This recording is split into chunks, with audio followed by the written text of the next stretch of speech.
Now it's time to welcome our guest, Mike Pettigrew.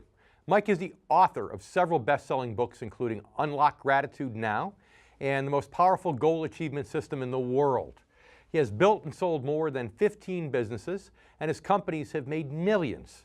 But he also knows about the dangers of bad decision-making and trusting the wrong people. After selling his first business to a multinational company, Mike lost everything, even reaching a point where he had no money for food, for his wife, or their newborn baby. In the end, however, he transformed the situation and went on to become an even greater success. Now he specializes in helping others transform their own circumstances and to achieve their loftiest goals. Mike, it's my pleasure to have you here on the show today. Welcome. Thank you so much, David. So, for most of our viewers, which might be unfamiliar with the story of your loss and recovery, do you mind sharing? Sure.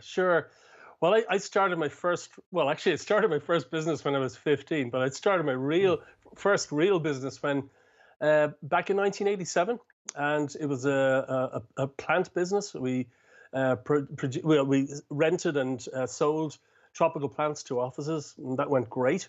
And I built that business over 14 years, up to the point where I sold it to a multinational. And I thought I'd take an early retirement at that stage, but you know what? Life often has twists and turns we can't possibly expect. And as you said a moment ago, I trusted the wrong people. I made bad decisions, bad investments, and just a few short years later, it was all gone. Our son was born, and I couldn't feed him or my wife or myself. And it's incredibly frightening when you lose everything and you can't look after your loved ones. And I suppose it was a double shock for me because I'd been very successful. I'd been very positive, very optimistic, and that served me. And I'm really, the mind creates, and what we dwell upon the most happens. And I really discovered it going through pure hell. I reached the point where I just couldn't take it anymore.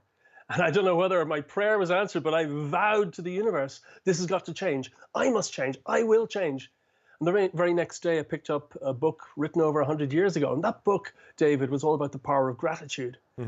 And I realized, really, it just hit me so strongly, how far I had sunk from someone very optimistic and confident and capable to hating myself, berating myself, doubting myself, feeling so guilty. And I realized that if it was to change this situation, I had to change my dominant thoughts and my dominant emotions, because that's what creates our circumstances.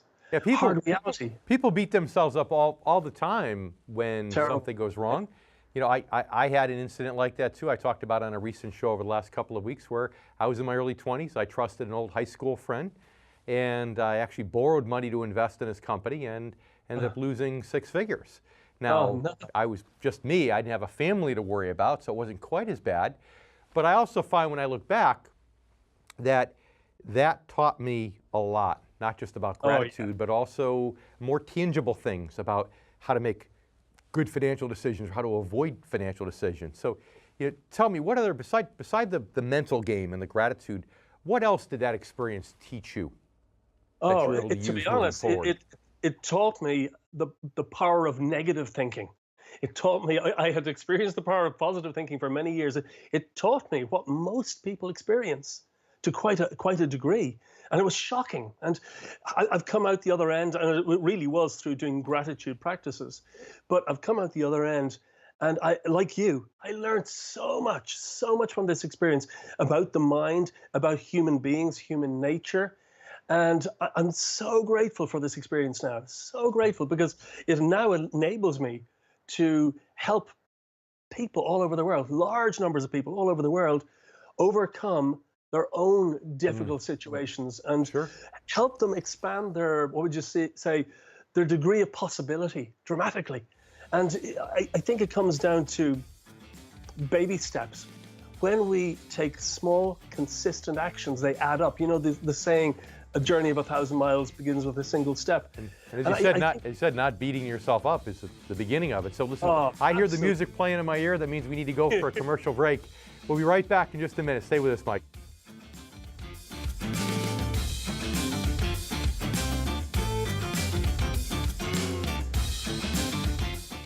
Right now it's time to welcome back Mike Pettigrew, author of The Most Powerful Goal Achievement System in the World. And Mike, we were talking a little bit about some of your own experience that caused you to be motivated to get into this field. But if you had to go back to your own personal experience and say what the number one emotion was that maybe caused you to make a bad decision in the first place. In simple terms, what was that number one emotion you think that was the first domino that caused all the others to fall? Oh, it's so clear. Fear, David, fear. I sold my company, as I say, to a multinational. Then basically, the way my accountant structured the deal, I had to pay a huge amount of tax. Huge amount. He told me he could squash the tax bill, but he couldn't.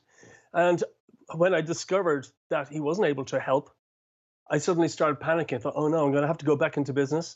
And you know, when you are fearful, you make really bad decisions, and that's why I ended up, trusting someone. All my friends said, "You're mad. What are you doing trusting this guy?"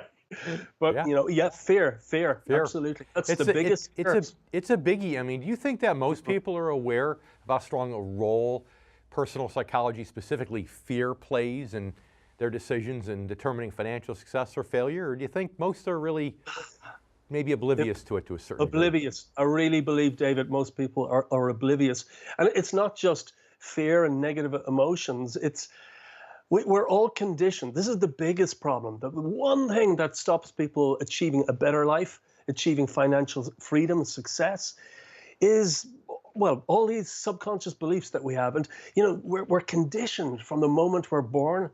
As we go through life right into adulthood, we're told how to think and what we can achieve and what we can't achieve and what not to think and what to think. And, it's parents and relatives and brothers and sisters and teachers and religions and governments and advertising. Sure. By the time we get into our early 20s, we have so much baggage we're not even aware of. And it's that conditioning that holds people back. So if you don't do something about it, your ability to get to the next level is greatly curtailed, dramatically curtailed. You really do sound like a psychologist now. It says everything goes back to your childhood. And you're right, when it comes to money, if you think about it, I have stories where even people whom I know personally, who maybe grew up thinking, oh, money is evil. If you have a lot of money, then you must be taking advantage of other people. And as a result, as they grew up and started to make money, they'd spend it faster than they'd make it. It's almost as if money was dirty. It's like, get this money away from me because, my mom and dad would have thought I'm a bad person had I made a lot of money. That's it. We want to come back in just a minute after this last commercial break, so please stay with us for one more segment, one more block. But as we do, we want to talk more about your process for getting people to set financial goals. We'll be right back in a minute.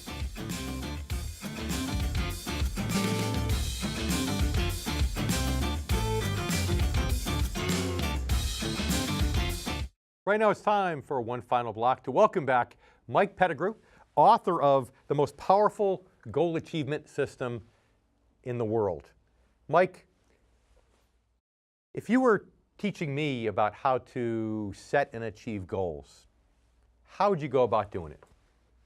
Well, to be honest, David, I think that a lot of goal achievement systems are far too complex, far too many steps, and people need simplicity. They need to get results right from the start, or else they give up. It's simple as that.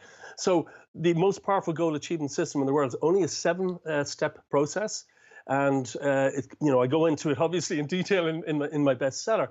But the first step is decide what you want. Be crystal clear about what you want. If you're not sure what you want, chances are you won't get it. Sure. But number 2 is then to emotionalize your goals. You do this by combining goals that can assist each other so that there's a lot more depth of feeling. And because honestly, if we don't have much feeling towards our goals, we can't achieve them. As Napoleon Hill said in Think and Grow Rich, we need to summon up a burning desire. Emotion is the number one factor. It acts as a catalyst to make the impossible possible. So that's number 2. Number 3 is give each goal a deadline. It's self-explanatory, and that's in every system. That's right. Number 4, program your mind. program your mind. Now, that sounds crazy. Do you turn into some sort of cyborg? Not at all. It's converting your goals into affirmations, which are positive, empowering statements that you make to yourself morning and evening with emotion. Absolutely. And these affirmations, converting your goals into affirmations, works miracles. That's number 4. Number 5, plan for accelerated success. You need to plan from how to get from here to where you want to go. Action steps. A wonderful way to do this, a wonderful way, is to use mind mapping. Mind mapping is fantastic. It stimulates the creative process. That's number 5. Number 6 is become a high performer. And high performance is about succeeding above and beyond standard norms consistently over the long term. And there are very simple habits that Brendan Burchard's High Performance Institute have found that these specific habits are adopted by the world's highest performers, and anyone can use them to get way beyond what they would normally do under their own steam. That's number 6. Number 7 is and I think it's the biggest, overcome limiting beliefs. Then there is a process, very simple process, to uncover, root out those limiting beliefs that are holding you back in whatever area of life that you're trying to improve. And then there's another very simple process to overcome those limiting beliefs. Very simple, very simple. Simplicity is what human beings need these days, not complexity. So in the 30 seconds or so we have left, tell us, is there anybody that's too old, kind of rhetorical question, to be able to do this type of thing right here and to get excited about their future? And then lastly, where can they find your book? Definitely. I think, David, the way to stay perpetually young is to be engaged with the world, to be interested. That is what keeps us alive. Good point. It doesn't matter. And I had someone coming to me for about 2 months ago for coaching. He's 80 years of age and he has his own business at 80. Now, that's what I intend to be doing when I'm 80. I love it. Get my book. My book is available on Amazon. Amazon? It's first page of personal success bestsellers since last October. So I'm really happy about that. And it really can change people's lives. I love it. I love it. I think you should go out. I think you should get Mike's book. Sounds wonderful. Mike, thank you for joining us. And you stay with us. We'll be right back with more in just a moment.